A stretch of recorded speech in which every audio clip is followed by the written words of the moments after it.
స్వచ్ఛమైన నాణ్యమైన గౌదర్పార్ పూజా ఉత్పత్తులు www.gaudarpar.com ద్వారా ఆన్లైన్ లో ఆర్డర్ చేయండి. మీ ఇంటిని దేవాలయంగా మార్చుకోండి. అమ్మ నమస్తే. నమస్తే అమ్మా జయలక్ష్మి.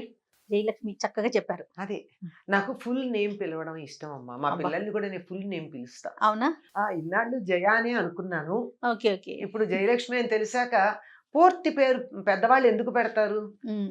ఒక ఉద్దేశంతో పెడతారు. పూర్తి పేరుతో పిలిస్తేనే ఆ పేరుకి అందం. అబ్బా! వినటానికి భలే ఆనందంగా ఉంది. అందరూ జయానే అంటారు తప్ప జయలక్ష్మి అనరమ్మా. నేను చక్కగా జయలక్ష్మి అంట. ఇవాళ ఓకే. నుంచి జయలక్ష్మి అనే పిలుస్తా. ఓకే. మీరు జయలక్ష్మి అన్నారు కదా! ఉమ్, సో అందులో నుంచి ఒక టాపిక్ తీసుకుంటున్నాను చూడండి. తీసుకోండి అమ్మా. లక్ష్మీదేవి స్థిరంగా ఉండాలంటే ఏం చేయాలి? అది ఎంత బాగా అడిగారమ్మా. లక్ష్మీదేవికి చెంచల అని పేరు. హ్మ్. చెంచలాయ నమః పాదవ పూజయామి, చపలాయ నమః జానుని పూజయామి అని ఆవిడ పూజిస్తాం. ఆ! ఆవిడ చెంచలగా ఉండడమే సరైనటువంటి లక్షణం లక్ష్మికి. అంటే స్థిరంగా ఉండకపోవడమే. స్థిరంగా ఉంటే ఏమవుతుందమ్మా? కదలకుండా ఉంటే స్టాగ్నేట్ అవుతుంది, మురిగిపోతుంది. ఓహ్! ఇప్పుడు అక్కడ ఉంది హ్మ్. మనకి స్విస్ బ్యాంక్ లో మన వాళ్ళకి చాలా మందికి డబ్బు ఉంది. ఆ! ఏమైంది? అలానే ఉంది. ఎవరికి ఉపయోగపడింది? ఆ రోజు పెట్టినప్పుడు ఓ 100, 1000, 1,00,000, కోటో యూరోలు, హ్మ్. ఆ డాలర్లు. ఆ రోజు దాన్ని వాడుకుంటే బాగుండేది. ఇప్పుడు దాని విలువ ఏమైనట్టు?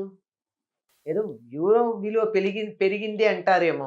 కానీ ఆ రోజు బంగారం కొనుక్కుంటే నాకు ఇంత విలువ వచ్చి ఉండేది. హ్మ్. ఇవాళ అంతే ఉంటే ఏం పెరిగింది? ఆ రోజు నేను పొలం కొనుక్కుని ఉంటే బోల్డు తిని ఉండేదాన్ని, 10 మందికి పెట్టేదాన్ని. దానివల్ల ఇప్పుడు నాకేమిటి లాభం? కనుక ఏదైనా సరే చెంచలగా ఉండడం అన్నది లక్ష్మి యొక్క లక్షణం. సో స్థిరంగా ఉండాలని కోరుకోవద్దంటారా? స్థిరంగా మన ఇంట్లో ఉండాలి కానీ చంచలమైన స్థిరత్వం ఉండాలి. ఆవిడ కదురుతుంది. అది ఎలా ఉండాలో చెప్తున్నాను. ఇంగ్లీష్లో కూడా కరెన్సీ అంటాం.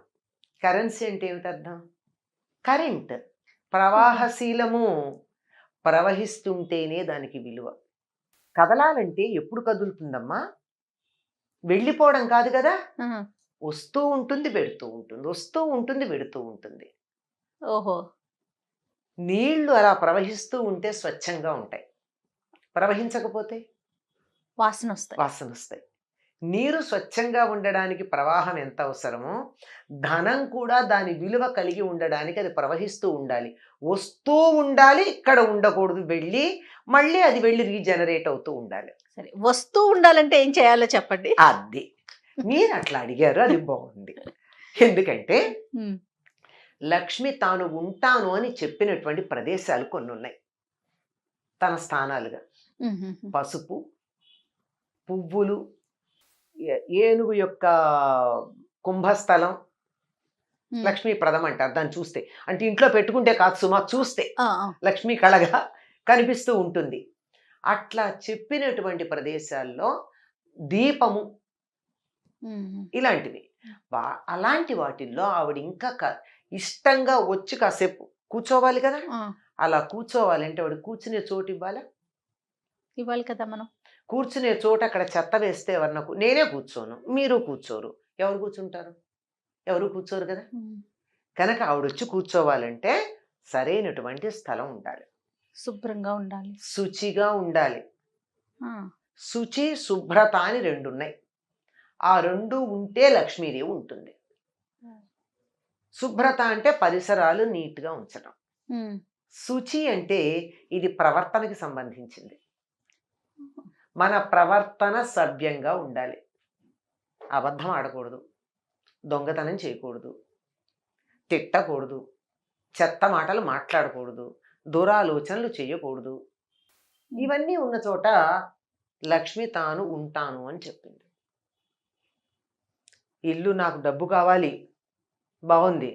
కానీ ఇల్లు చిమ్ముకునే ఓపిక లేదే. ఇల్లు శుభ్రంగా లేకపోతే ఆవిడ వస్తుందా? ఏదో కష్టపడి ఇల్లు చిమ్మా, లేకపోతే ఎవరితో పెట్టి చిమ్మించా, కానీ నా బుర్రంతా చెత్తే. చెత్త. ఎవరిని మోసం చేద్దామా, ఏం అబద్ధం చెప్దామా, ఏ దొంగ ఎక్కడ ఏది కొట్టేద్దామా, హ్మ్. వీళ్ళు నాశనం అయితే బాగుండు, వాళ్ళు అడుక్కు తింటే నాకు సంతోషంగా ఉంటుంది. ఇలా ఆలోచన చేస్తూ ఉంటే అటువంటి చోటికి లక్ష్మీదేవి అడుగు పెట్టదు, పెట్టదు, పెట్టదు. మనకి వరలక్ష్మి వ్రతం మొన్ననే అయింది. అవునమ్మా. వరలక్ష్మి వ్రతం కథలో ఏముంది ఆవిడ గురించి చెప్పారు? ఆవిడ అందరికీ చెప్పారు ఇట్లా అంతేకాదు పూజ ఆవిడ ఏం చేసుకోండి చేసిందా? వ్రతం. తనంతట తానుగా వచ్చి ఇవిడ కల్లో కనిపించింది. ఆవిడ ప్రవర్తన ఎట్లాంటిది? అత్తమామని సజావైన ప్రేమగా ప్రవర్తన. చూసుకుంటూ, గయ్యాళి కాక హితంగా మితంగా మాట్లాడుతూ, ఉన్నంతలో సంతృప్తిగా చిరునవ్వులను చిందిస్తూ ఉండేది. ఉమ్. ఇది ఉంటే చాలు కదా. మనం అంటూ ఉంటాం కొంతమందిని చూసి, బా ఆ మొహంలో లక్ష్మీ కళ ఉట్టిపడుతోందండి అంటాం. లక్ష్మీ కళ ఉట్టిపడుతోందంటే అందంగా ఉన్నారనా? వాళ్ళేం పెద్ద అందంగా ఏం ఉండరు. లెక్క ప్రకారం చూస్తే పెద్ద కళ్ళు కావు, కోటేరేసిన ముక్కు కాదు, మంచి రంగు కాదు, ఏమీ కాదు. కానీ చూడంగానే ఇంకా ఇంకా ఇంకా చూడాలనిపిస్తుంది. ఈల వేసి గోల చేద్దాం అనిపించదు కానీ చెయ్యెత్తి దండం పెడదాం అనిపిస్తుంది ఆ ముఖం చూస్తే. ఆ. అటువంటి దానికి లక్ష్మీ కళ అంటారు. ఎందుకుంటుంది? వాళ్ళ మనసు బాగుంది గనక.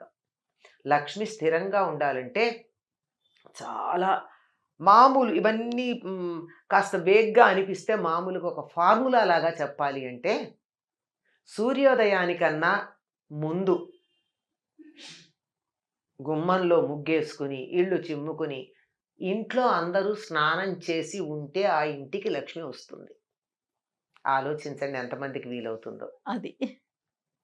సూర్యోదయం తర్వాత మంచాల మీద మనుషులు కనపడితే ఇప్పుడు మన పని లేదులే ఇక్కడ అని అలా ఆవిడ వెళ్ళిపోతుందట, గుమ్మం దాకా వచ్చి కూడా. ఆ లోపలే అందరూ మెలకువ తెచ్చుకోవాలి. పాచి బట్టలు, పాత బట్టల మూటలు, చెత్త, బూజు, దుమ్ము ఉన్న చోట లక్ష్మీదేవి అడుగు పెట్టను అని చెప్పింది. సాలీడును కూడా స్త్రీ అంటారు, అయినా సరే ఆవిడ సాలీడు ఉంటే ఆవిడ ఉండదు. ఉండదు. బూజులు వేలాడుతున్న ఇంట్లో, పాచి ఉన్న ఇంట్లో ఉండదు. స్పష్టంగా చెప్తుంది.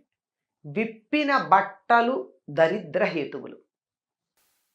మనకి ఒక జానపద గేయం ఉంటుందమ్మా, ఇంట్లో ఆడవాళ్ళు పాడుకుంటారు, ఆడవాళ్ళు పాడేదే. లక్ష్మీ జ్యేష్ఠ సంవాదం అది. అక్క చెల్లెళ్ళు. ధర్మరాజు యూదంలో ఓడిపోయాడు, అరణ్యవాసానికి వెళ్ళాలి, సంపదలన్నీ వదిలేసి అంటే జ్యేష్ఠాదేవి బాధపడుతుంది. ఆయన దగ్గరికి ఎట్లా వెడతాను, నేను వెళ్ళగలిగిన లక్షణం ఒక్కటి లేదు ఆయన దగ్గర ఉంటుంది జ్యేష్ఠాదేవి. కట్టి విప్పిన బట్ట కట్టడే రాజు, ఆడి విడిచిన నీరు ఆడడే రాజు. ఎట్లా పెడతానమ్మా నేను? ఒకసారి కట్టుకున్న బట్ట మళ్ళీ కట్టుకోడు, ఆయన దగ్గరికి ఎట్లా పెడతాను? ఒకసారి కట్టుకుని విప్పిన బట్ట దాంట్లో జ్యేష్ఠాదేవి ఉంటుంది, అంటే మలినం ఉంటుంది కదా. అవును. అందుకని ఆయన ఎప్పుడు అట్లా ఉండడు కదా, శుచిగా ఉంటాడు కదా, నేను ఎలా పెడతాను ఆయన దగ్గరికి? ఆడి విడిచిన నీరు ఆడడే రాజు. ఒకళ్ళు స్నానం చేసి వదిలిపెట్టిన నీళ్లు మళ్ళీ స్నానం చేయడం అంటే, మన వాళ్ళు మీకు గుర్తుందో లేదో ఇంట్లో చెప్తారు, ఒక పూర్వకాలం 10 మంది ఉన్న కుటుంబాల్లో ఒకళ్ళ తర్వాత ఒకళ్ళు స్నానాలు చేస్తూ ఉంటే, ఒకళ్ళు స్నానం చేశాక మిగిలిన నీళ్లు పారబోసేస్తారు తప్ప అందులో ఇంకోళ్ళు ఉన్నాయి కదా అని వాడరు.